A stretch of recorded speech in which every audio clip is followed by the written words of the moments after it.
Good morning, everybody. This morning we're going to continue our study in Ezekiel. We're going to cover chapters 8, 9, and 10. It's 3 chapters, but it won't take that long to get through all 3 of them. We're going to study 8 through 10, but chapters 8 through 11 are a series of 4 visions and messages in the theme of the desecration of the temple in Jerusalem. They occur about a year and 8 months, or a year and 8 months after the first dated prophecy back in Ezekiel 3:16.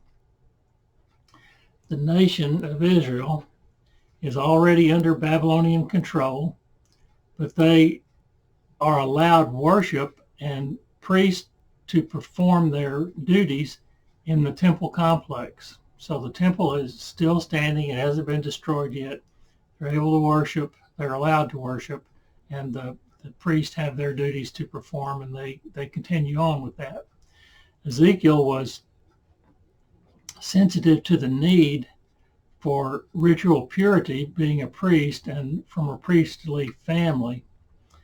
His reaction to the appalling degeneration in worship is evident throughout these 4 visions. I think you'll be very surprised at some of the stuff we're going to look at.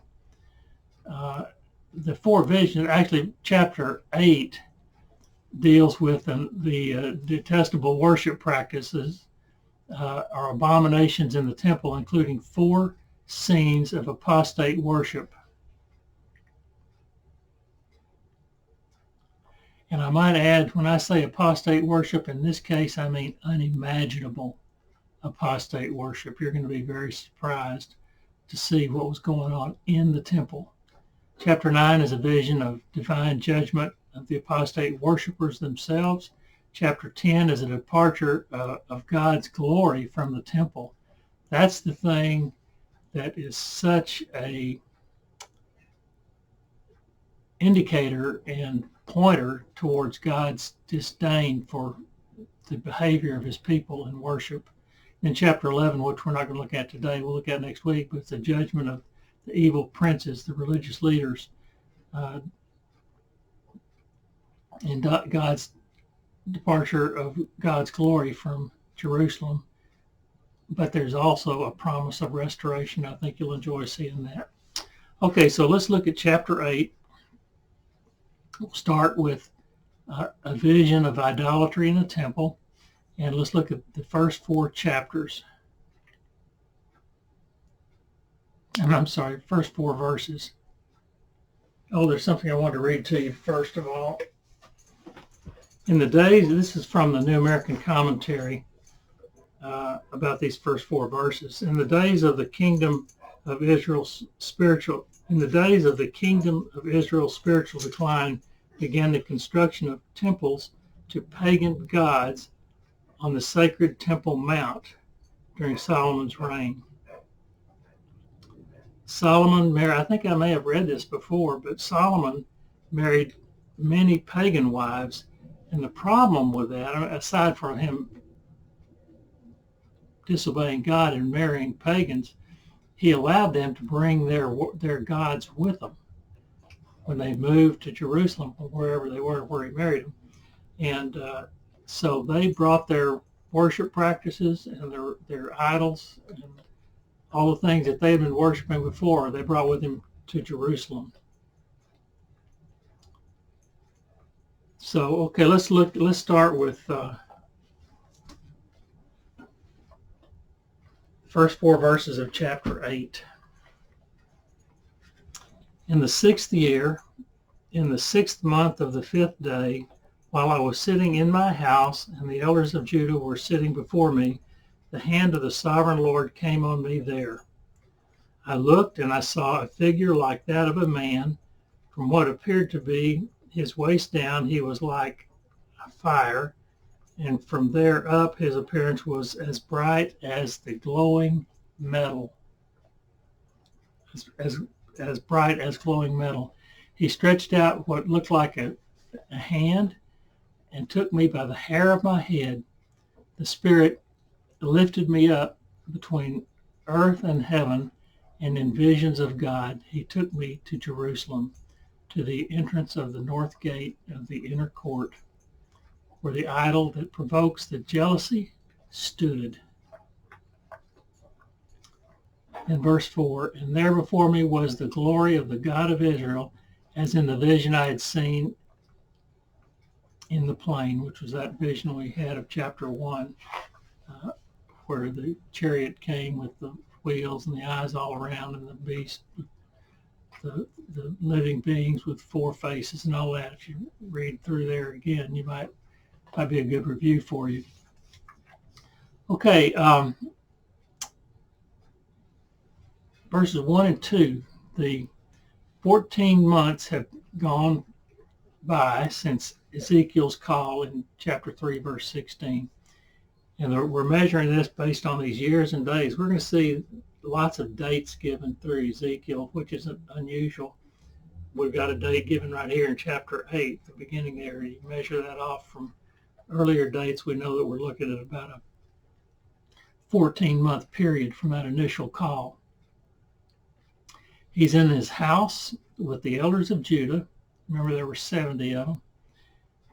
It suggests there's an organized community life and religious structure. The elders are in place.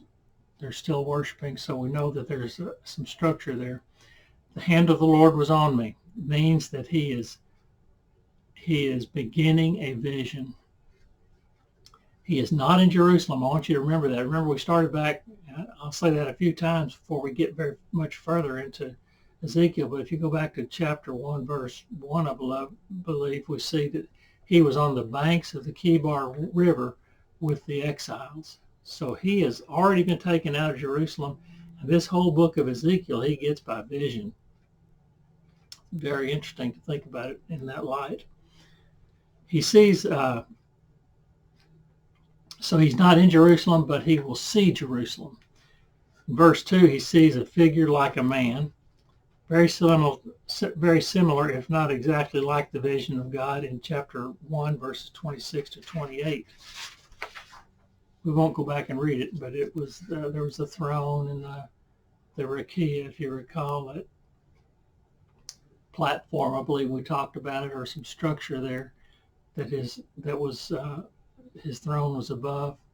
And that's on that sort of thing. We could go back and look at it whenever you get time. Okay, verses 3 and 4. Here's what happened. There's a hand, something looked like a hand, took him by his hair, lifted him up. Oh, wow. Lifted him up between earth and heaven, and by vision took him to Jerusalem. It's not a rapture, it's a vision. He's not physically transported, body and soul and all that. It's a vision. And he's transported by vision to the north gate of the inner court of the temple, where he can see the idol that provokes to jealousy. So we're getting to it, where we're going to see idol stuff related to idols in and around the temple. We can also see the glory of God as he had seen him in chapter 1, verse 28. Okay, so let's look at verses 5 and 6. Let me read verse 5.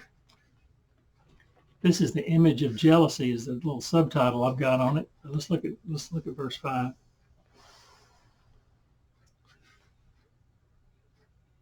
Then he said to me, Son of man, look toward the north. So I looked, and in the entrance north of the gate of the altar, I saw this idol of jealousy. The idol of jealousy. I believe it was called the idol that provokes his jealousy a little earlier there in somewhere in those first 4 verses. He saw an idol that provokes to jealousy. He sees this idol of jealousy that provokes to jealousy, and some believe it was the shape of a human, maybe the Canaanite goddess Ashereth, but there is no description given in Scripture. It is not the idol of jealousy. It is not the idol. It is not a jealous idol. Beyond that, we don't know what it actually is. But it should be obvious that God is the one who is provoked to jealousy because the idol stands at the north gate of the temple.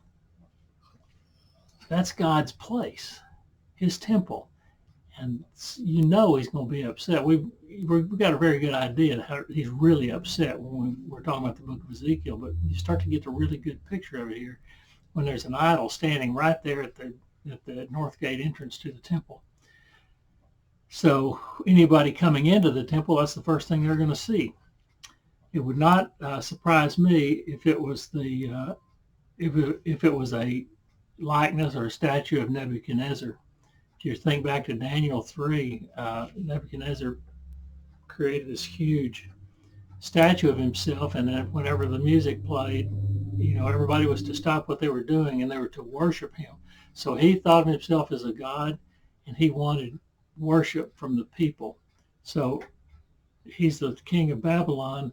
Babylon has taken over Jerusalem. So it wouldn't surprise me if that wasn't what this idol that provokes to jealousy is, but we don't have any way to prove that. Just a fleeting thought I had as I was doing my study.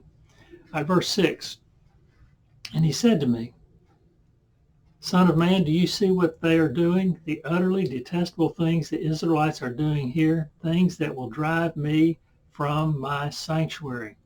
But you will see things that are even more detestable. The temple, the type of activity being described suggests that there is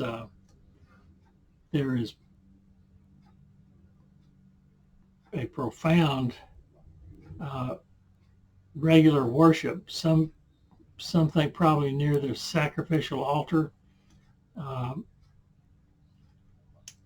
maybe pagan worship, and it's set up specifically for this idol. Whatever the specifics are, it is obviously in violation of God's directives on idol worship. Additionally, Ezekiel sees God's glory. That's something we really can't relate to. These are physical things that were seen around the temple, and this Ezekiel is in vision, but in this vision he sees God's glory. The speaker uses the first person. He says me, suggesting that it is God speaking. It's at the beginning of verse 6 says that he said to me. He said to me. God describes his worship as detestable. You can consider the translation that you have. You might see abomination or the words detestable, but nevertheless it's something that's very upsetting to God. He does not like it. And furthermore, we will see that it is bad enough for God to eventually leave the sanctuary. And when I say leave the sanctuary, I don't mean like you would leave the sanctuary. You would leave and go home, or you would leave and go to the store, or you would leave and go to the football game. This is God leaving the sanctuary, and he's not coming back. I want you to think about that. This is God's holy temple. He's been watching this stuff go on, and he said, I've had enough. I'm leaving. Then he says it gets even worse.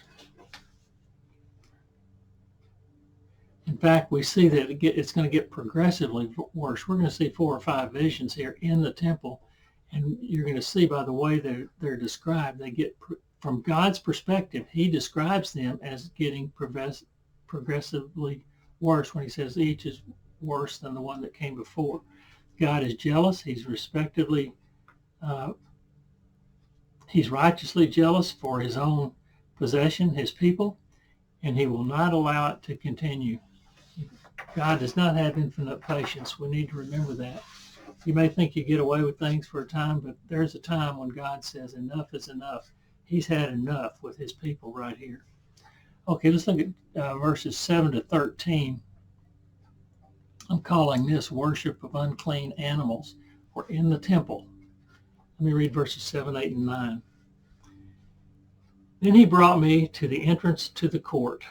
That's the court of the temple. I looked and I saw a hole in the wall. He said to me, Son of man, now dig into the wall. So I dug into the wall and saw a doorway there. Verse 9. And he said to me, Go in and see the wicked and detestable things they are doing there. Go into the temple and look at what's going on. In this vision, he goes further and sees a hole in the wall. He's instructed to dig into the wall where he sees a door, and you guessed it, he's instructed to go through the door where he sees wicked and detestable things going on. Get used to that, wicked and detestable words. It happens all the time, or it will be happening all the time. Verses 10 and 11. So I went in and looked, and I saw portrayed all over the walls, that's all over the walls of the temple. I went in and looked, and I saw portrayed all over the walls all kinds of crawling things and unclean animals and all the idols of Israel.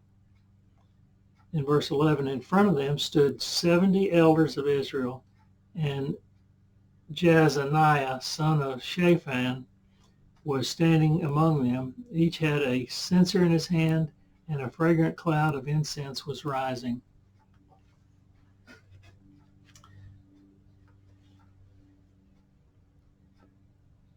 Okay.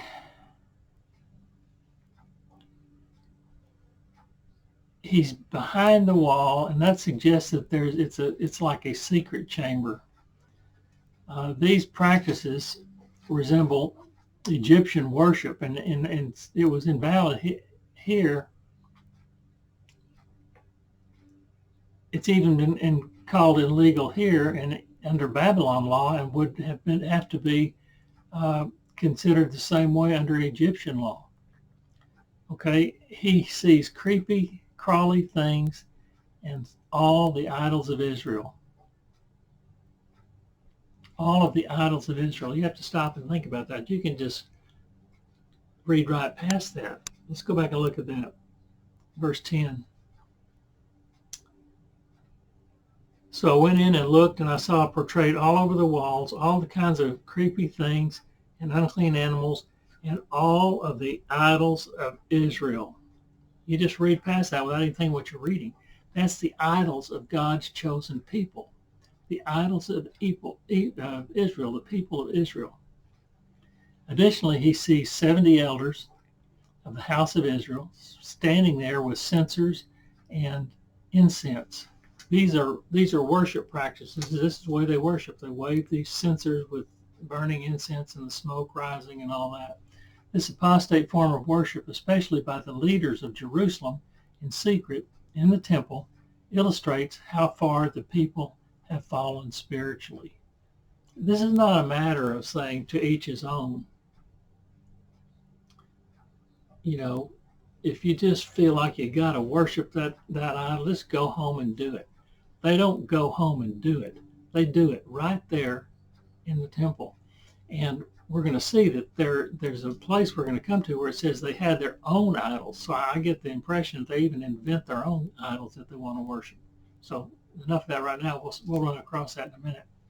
So let's look at verse 12 and 13. He said to me, Son of man, have you seen what the elders of Israel are doing in the darkness? Each at the there it is. Each at the shrine of his own idol. These elders had their own idols. I think I'll worship the sycamore tree, or I think I'm going to have a pile of bricks, and that's going to be an idol that I'm going to worship to, and pray to and worship, so on and so forth. They had their own idols that they have defined. They probably even defined the way they look and what they're supposed to be a god over. Okay, so the Lord does not. They at the shrine of his own idol, they say, the Lord does not see us. The Lord has forsaken the land. Again, he said, you will see them doing things that are even more detestable. That's one of the crazy things. The Lord won't see us. We can get away with it. I'm out here in the dark, in the secrecy of my own house or my own car or whatever. He's not even going to know. He's not going to see. That's what they're living under. And that's what we live under too, to a certain extent. We got to get over that. He does see. Okay. Worship at the shrine of their own idol.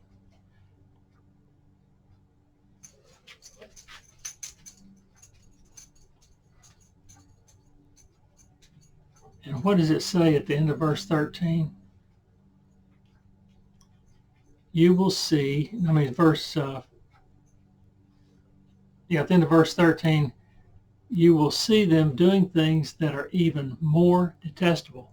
It's getting detestable. It's getting progressively worse as we go through these visions. Okay, and then we look at verses 14 and 15. Then he brought me to the entrance to the north gate of the house of the Lord, and that's the north gate of the temple, and I saw women sitting there mourning the god of Tammuz. In verse 15, he said to me, do you see this, son of man? You will see things that are even more detestable than this. So this one is worse than the one before with the 70 elders and all that. This one is worse, but we're going to get worse even after this. The women were weeping and mourning the Tammuz. The Tammuz is the Babylonian equivalent of the nature god, the god of fertility. It was the god over harvest and that sort of thing. The seasons were thought to depict the death and resurrection of this nature god, Tammuz. I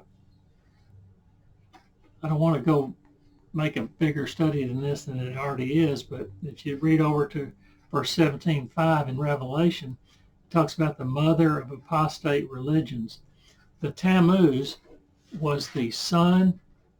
When I studied this on my own, I couldn't get good information, but God has led me to the answer of who the Tammuz is. And it's very interesting. If you look over in Revelation 17:5, verse 5, it talks about the mother of the specifically it says the mother of apostate religions. That goes all the way back to Nimrod. That's how long this has been going on. Nimrod, after the flood, was the founder of Babylon, the original Babylon, and he was the first deified king. He called himself God, and his wife, Semiramis, was the first deified queen. She was actually the goddess of fortresses, and they had a child, and his name was, in mythology, his name was Tammuz. And every year, that child would die. With the passing of the seasons, it was his death and resurrection was the passing, symbolized by the passing of the seasons. He would die and be resurrected. This happened every year. Now, Semiramis was the mother, and she derived all of her power from her son. It is depicted as the same way the Catholic Church depicts Mary. All of Mary's power comes from being the mother of Jesus. And that has been carried forward from Nimrod, and it will continue to be carried forward through various religions into the apostasy of the church in Revelation 17. So I just want to kind of tell you who the Tammuz was. Every year he would die and be resurrected again. Okay, at a particular time, the woman would weep for him as part of this process. Not much is given about this, but we know God thinks it is more detestable than the annual worship just discussed. When we're talking about they're progressively worse. He said each will get it. At the end of every one of these verses, it says, you will see them doing things that are even more detestable. So it's going to get worse as we go on.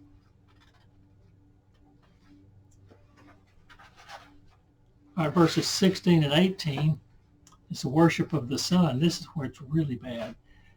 Verse 16 says,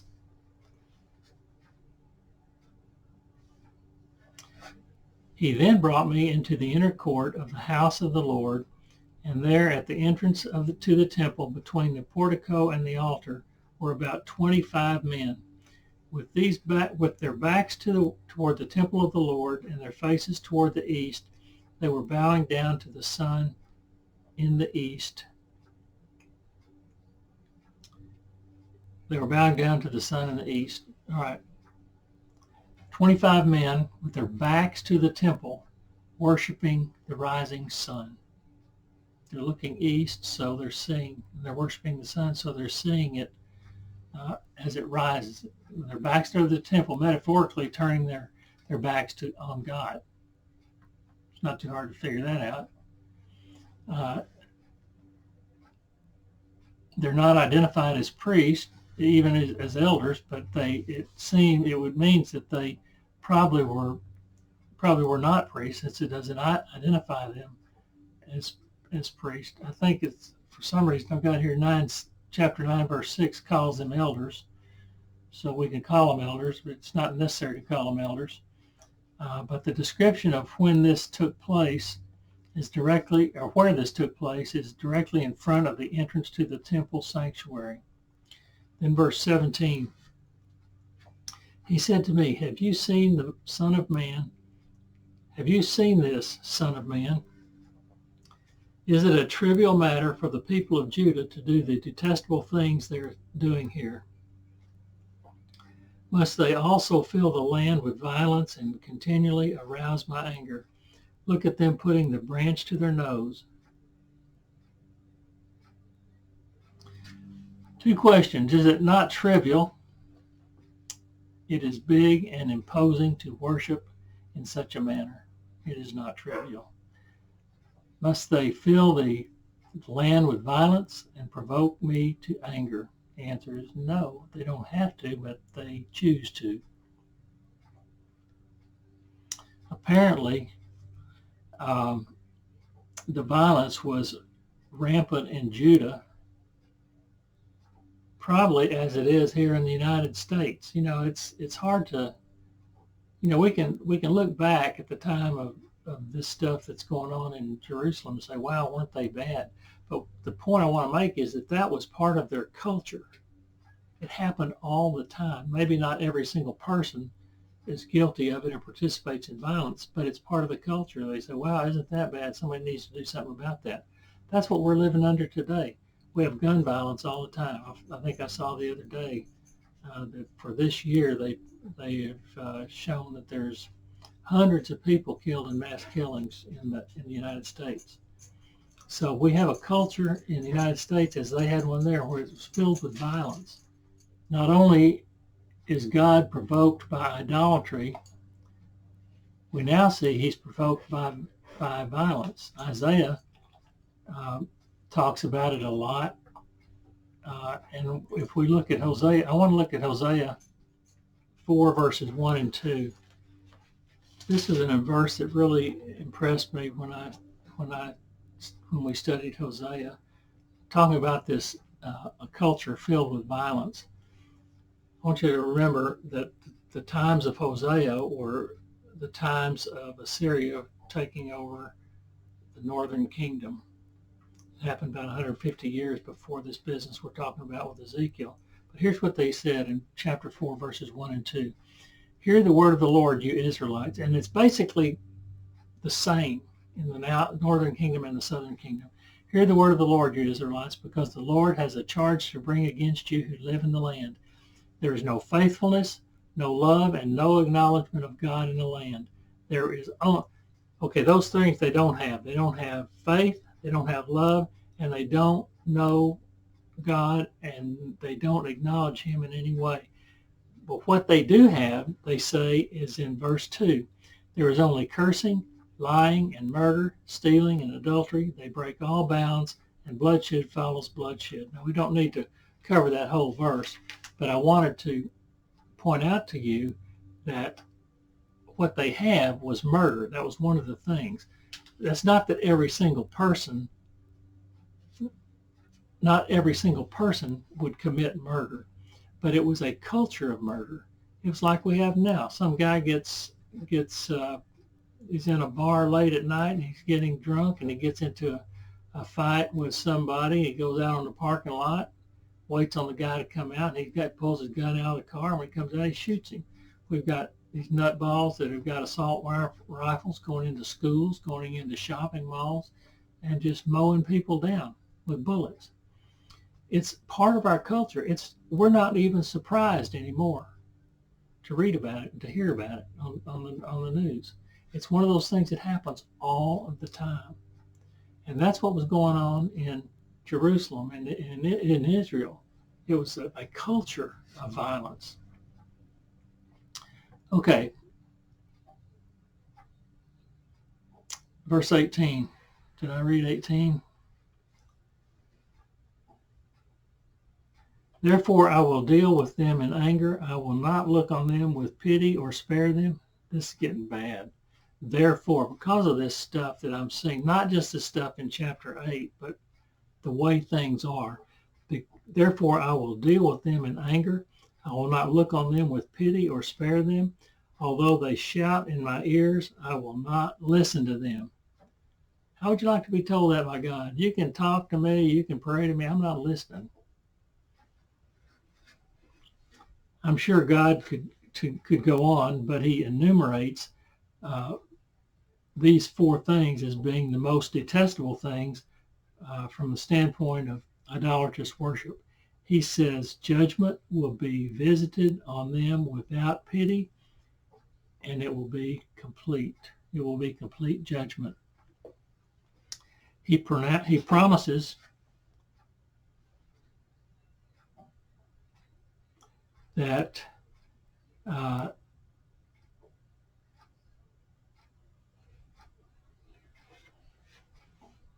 in their case, it's going to be done in anger, but it is going to be judgment because of the things they've done, but it's also going to be discipline.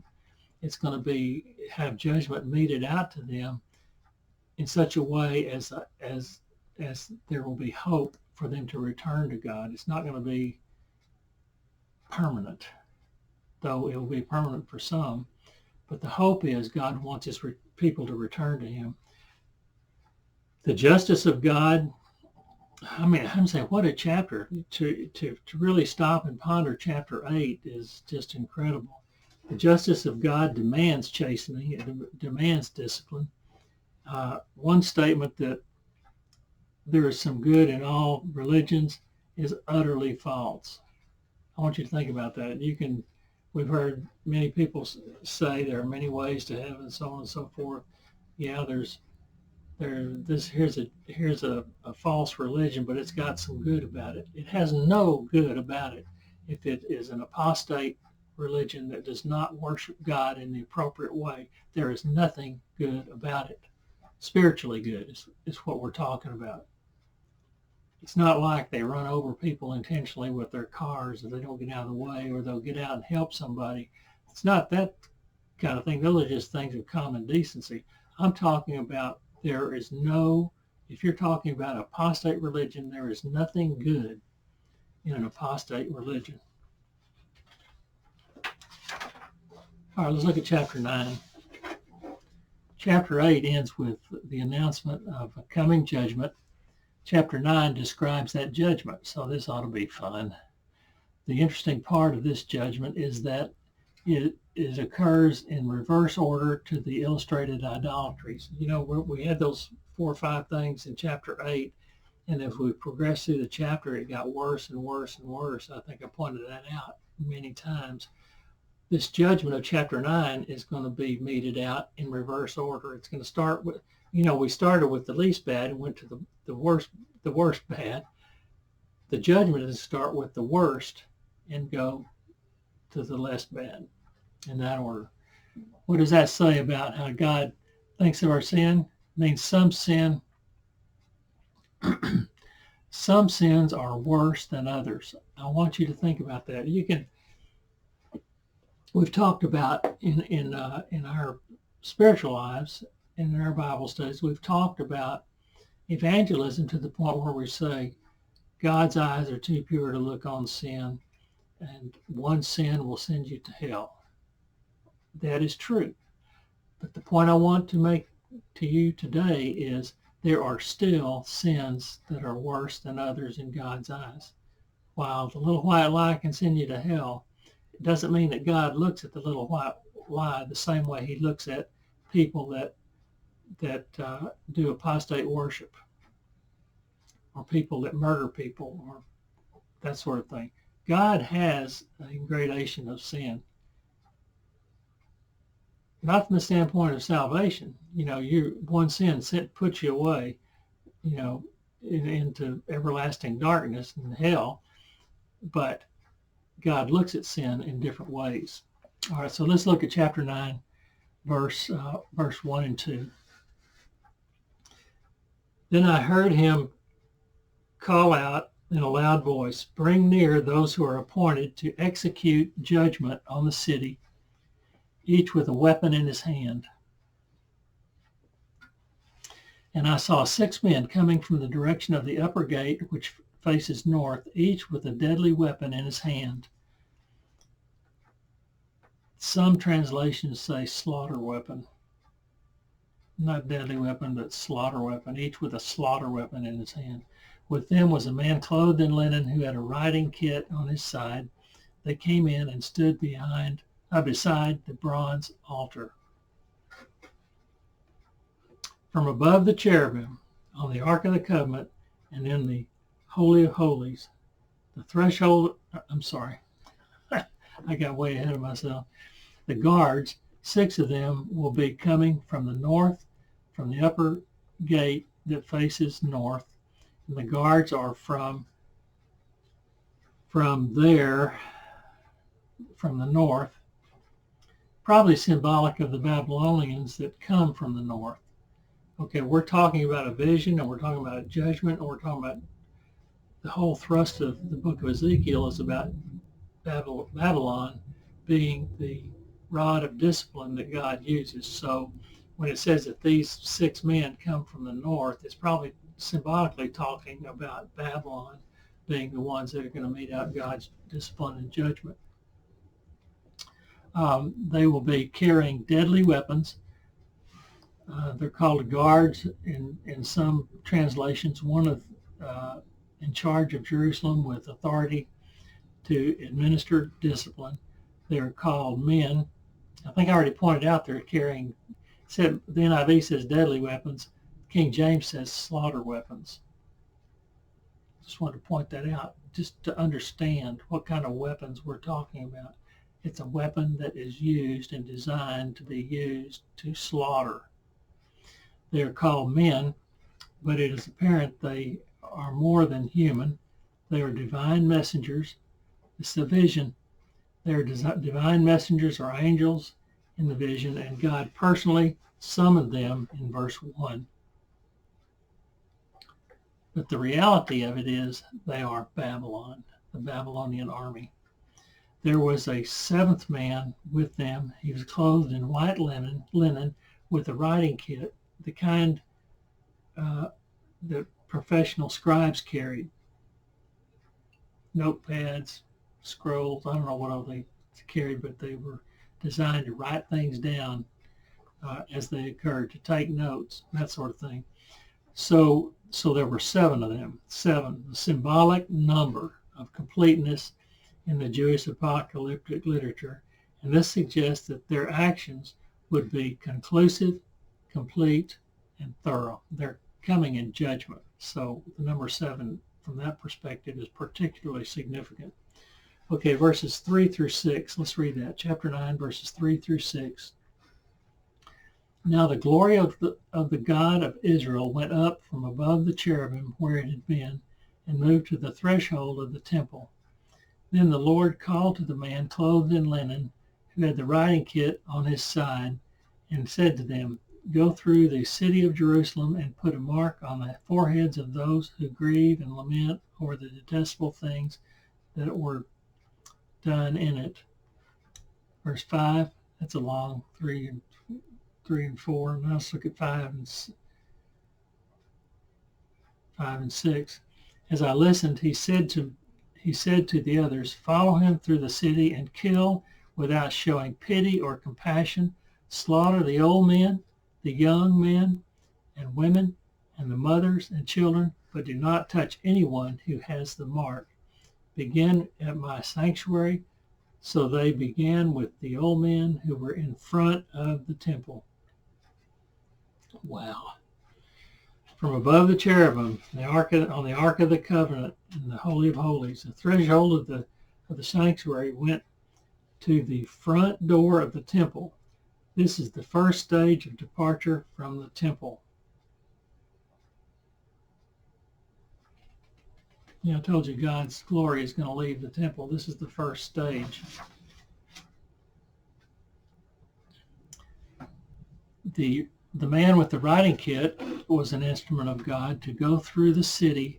Now this is interesting. If you think forward to the book of Revelation, we talk about the mark of the beast. Everybody was going to be killed that had the mark of the beast on them. Here, God puts his mark on them, and there were people that couldn't stand all the detestable worship things, and this man with the writing kit is going to put a mark on their, I believe, on their forehead. And those guys are going to be protected when the slaughter guys come. They're going to be protected. They're the ones who grieve and lament over the detestable things, is the way the NIV puts it. Today we have those who tolerate wrong. Now this is important. Today we have those who tolerate wrong and ungodly things as if they will not be judged guilty in the land. Scripture is clear that sin is those things we do not do that we should,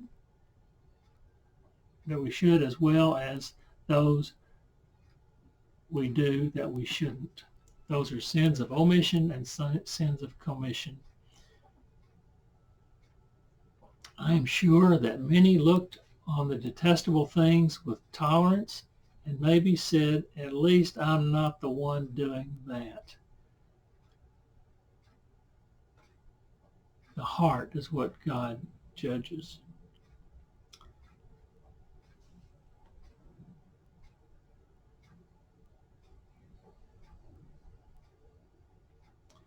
That is not the heart. When I just mentioned that God judges the heart, he judges it in relation to your relationship with him, not in terms of your attitude about sin. It's about your personal relationship with him. When you say, God knows my heart, what the heart he's looking at is your relationship with him, not what you accidentally said that you shouldn't have said, not what you did that you shouldn't have done. It's about your relationship with him. You don't want God looking at your heart in any other way, because it would be dark. Okay. Verse 5 and 6 is the judgment that they slaughtered the men, women, and children, and spared the ones with the mark on their head. It's very important to say children. I mean, very difficult to say children were slaughtered, but all people who are capable of making decisions for themselves will face judgment. He says to start with the human. He says to start with the men in front of the temple. What was going on in front of the temple? The sun worshipers were right there with their backs to the temple, looking to the rising sun.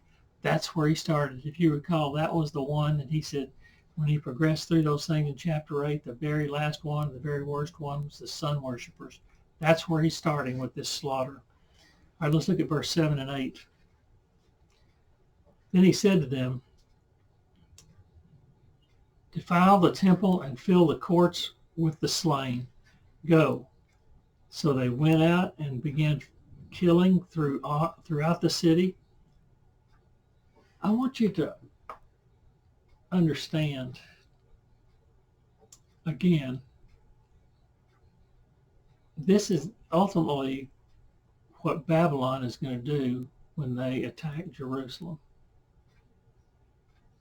You can read the book of Lamentations and get a very good idea of what was left behind and what they went through before the walls actually fell of Jerusalem. This is what's going to happen. While they were killing and I was left alone, I fell face down crying out, Alas, sovereign Lord, are you going to destroy the entire remnant of Israel in this outpouring of your wrath on Jerusalem? So they brought the dead bodies back and they piled them up in the temple. In that way, they defiled the temple. That's what they said to do. Defile the temple, in verse 7, defile the temple and fill the courts with the slain, with the dead bodies. Ordinarily what you do is you do sacrifices in the temple of clean animals in worship of God. He said, we're doing something different today. We're going to kill all the apostates out there in Jerusalem. We're going to pile them up in the temple. And that way we're defiling the temple. It sounds like a plea. This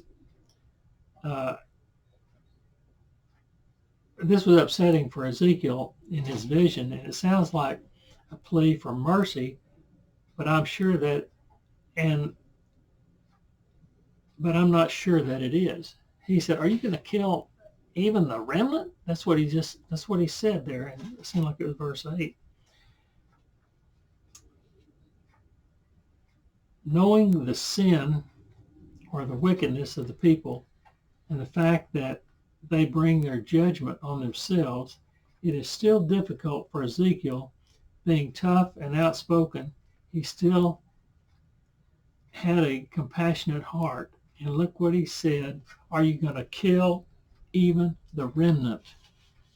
That's a sound of frustration, isn't it? He's seeing all this killing going on in his vision. He said, it's frustrating. I can't believe, God, are you going to kill every last breathing person?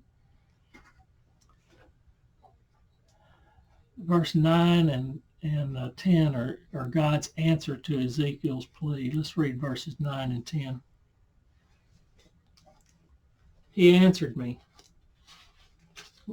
with this question that he shouts out, are you going to kill everybody?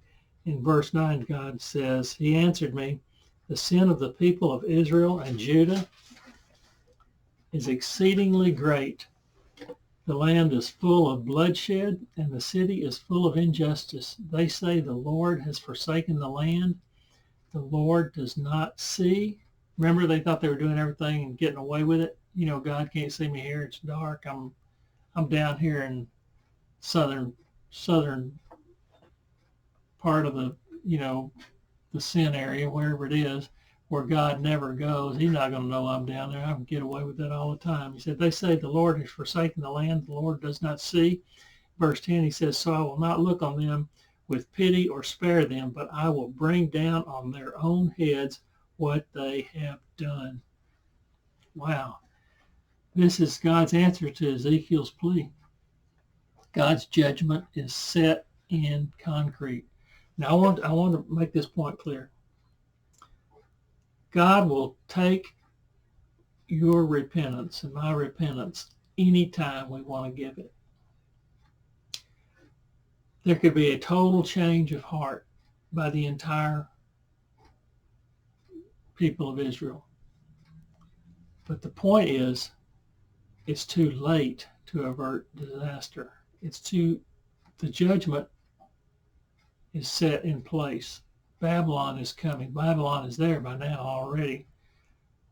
God's not going to do anything about that. He loves and he wants you to come. He wants his people to come back to him, and he will let them come back to him in spirit. But this part of the judgment is in place, and Babylon is coming, and there's nothing he can do about it, or nothing he will do about it.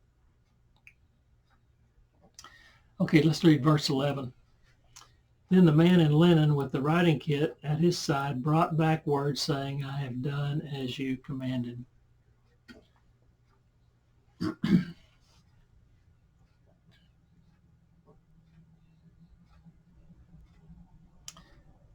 return of this man in linen should encourage Ezekiel, for he was to make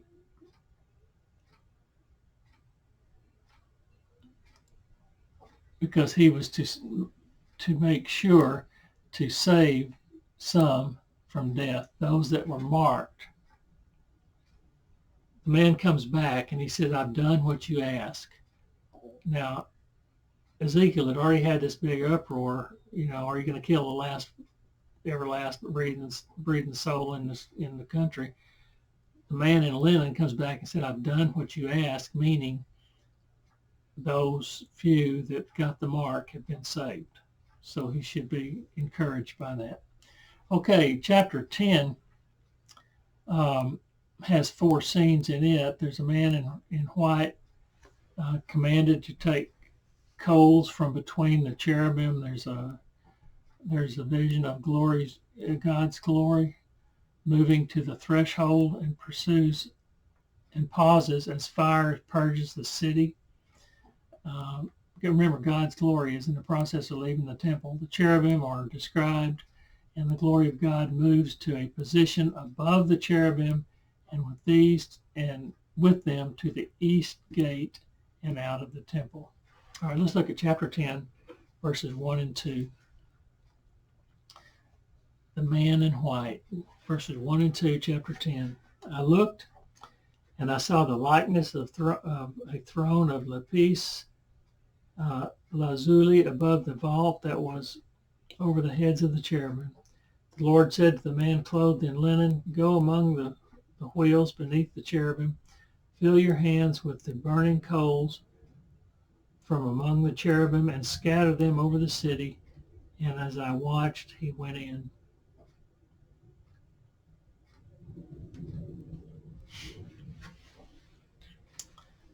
Okay, the expanse is the rakia.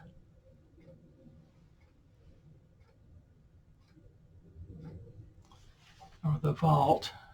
The vault, depending on your translation you're looking at. The NIV here says vault. It might be mentioned as an expanse or a firmament if you're in the King James, and so on and so forth. But it's the Greek word the Hebrew word is rakia, which is also in chapter 1 and also in Genesis 1, where I think it was day 2, where the waters were divided from the waters, and there's the distance in between. The space in between was called a rakia. So we're not going to go back and talk about that again, but nevertheless, I just wanted to remind you of that. There is no introduction to this vision. It just seems to assume knowledge of the first vision from chapter 1.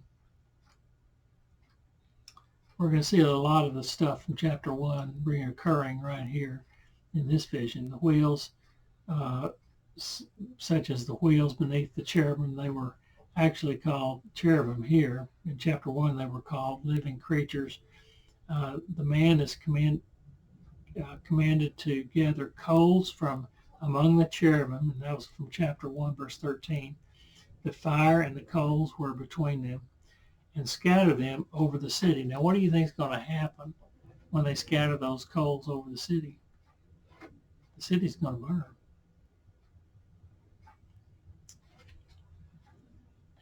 This action would cause fire. Some think this indicates purification. Others think judgment. It's probably both. Judgment is intended to purify.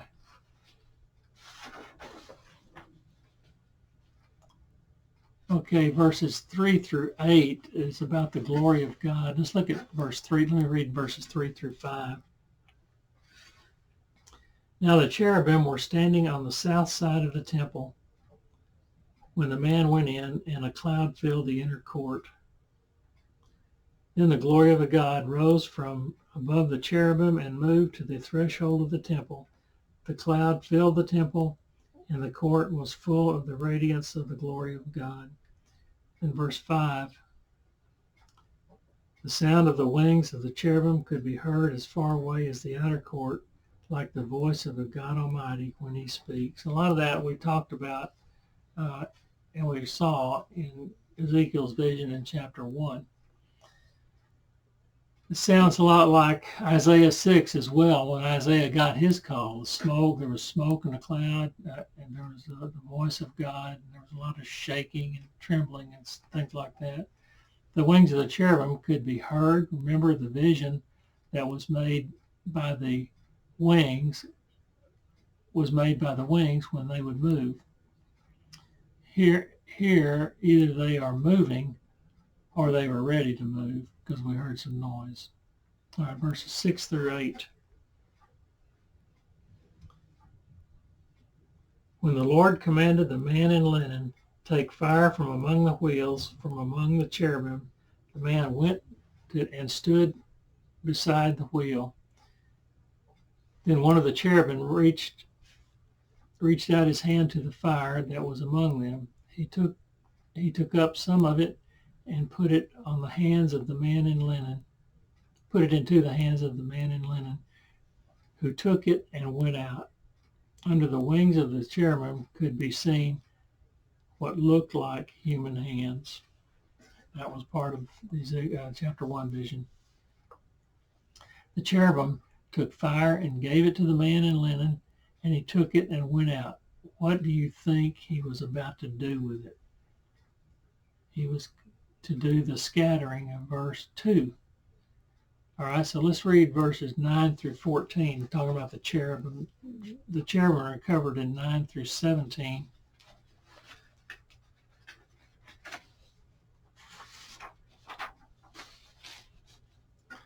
But let me read 9 through 14.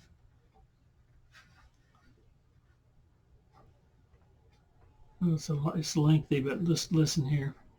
I looked and I saw beside the cherubim 4 wheels, one beside each of the cherubim. The wheels sparkled like topaz. As for their appearance, the 4 of them looked alike. Each was like a wheel intersecting a wheel. Remember we talked about they had a wheel and another wheel like this, a smaller. You had a big wheel and a smaller wheel on the inside, crossed like this.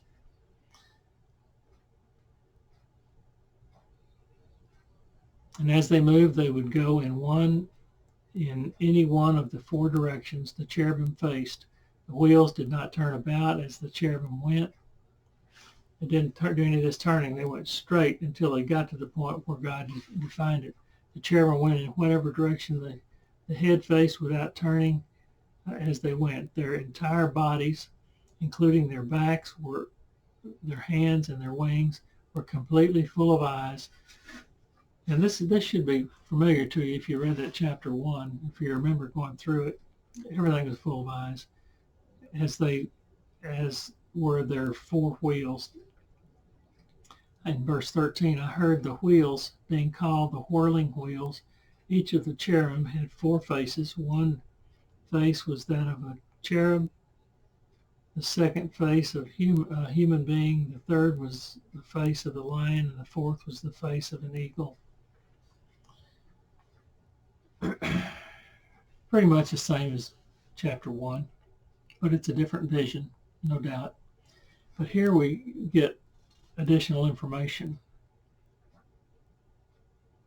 Their entire bodies, backs, wings, and heads, as well as the wheels, were covered in eyes. Remember, the video showed that animated video showed all of their faces. The faces were slightly different. Here, cherubim, there was one face was a cherub instead of an ox. If you go back to chapter 1, it had the 4 faces. These are the same faces, except the ox is replaced with a cherubim. We're still talking about the omniscience of God. That's what the eyes are all about. Judgment is to include God removing himself from the temple. That's part of it. All right, let's look at verse 15 to 17. Then the cherubim rose upward. These were the living creatures I had seen by the Kebar River. When the cherub moved, the wheels beside them moved, and when the cherubim spread their wings to rise from the ground, the wheels did not leave their side. In verse 17, when the cherubim stood still, they also stood still, and when the cherubim rose, they rose with them, because the spirit of the living creatures was in them. Okay. It's pretty much the same. 15 to 17.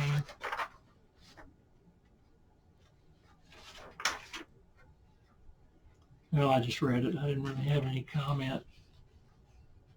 I didn't really have a comment about that, I don't think. It's just pretty much the same thing as what we read in chapter 1, with nothing to add. Then verse 18 to 22 is the glory of God and the cherubim. And this is the crushing part to me. Let's look at verses 18 to 19 of chapter 10. Then the glory of the Lord departed from over the threshold of the temple and stopped above the cherubim. While I watched, the cherubim spread their wings and rose from the ground, and they went out. And as they went, the wheels went with them. They stopped at the entrance of the east gate of the Lord's house, and the glory of the Lord of Israel was above them. At the door of the temple, God pauses. He's on his way out, and he kind of stops and looks back. Let's just say that. God stops.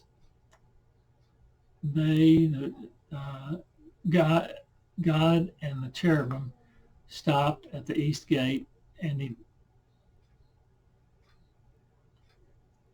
but he is not yet out of the temple.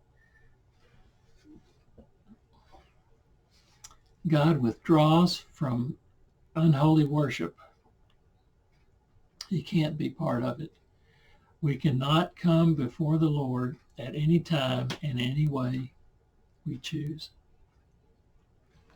We don't get to define how we approach God.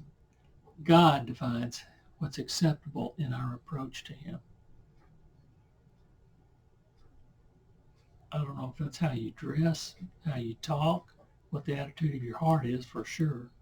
But nevertheless, he's the one that decides. We can't come in any way we decide. God demands holiness of those who approach him. God is patient with us as he was with Israel, but he will ultimately withdraw his call when his call for righteousness is ignored. Ignoring that call from God over and over again causes a hardness of heart. God calls and calls and calls and calls. We say, no, I'm busy, no, I'm busy, no, I'm busy. I've done everything I need to do. I've done enough. You should be happy to get from me what I'm willing to give. That's not how it works. But that process causes your heart to get harder and harder and harder. That's what happened to these people.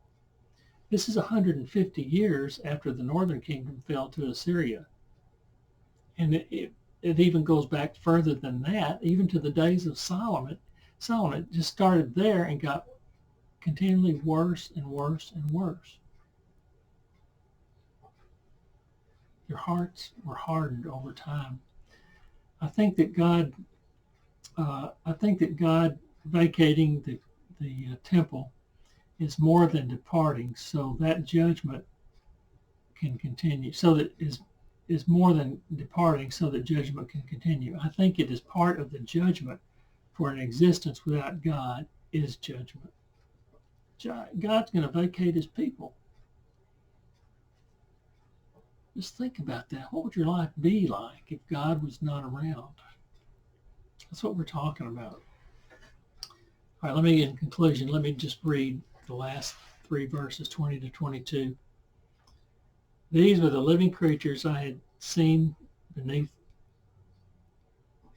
the God of Israel by the Kibar River, and I realized that they were cherubim. Each had 4 faces and 4 wings, and under their wings was what looked like human hands.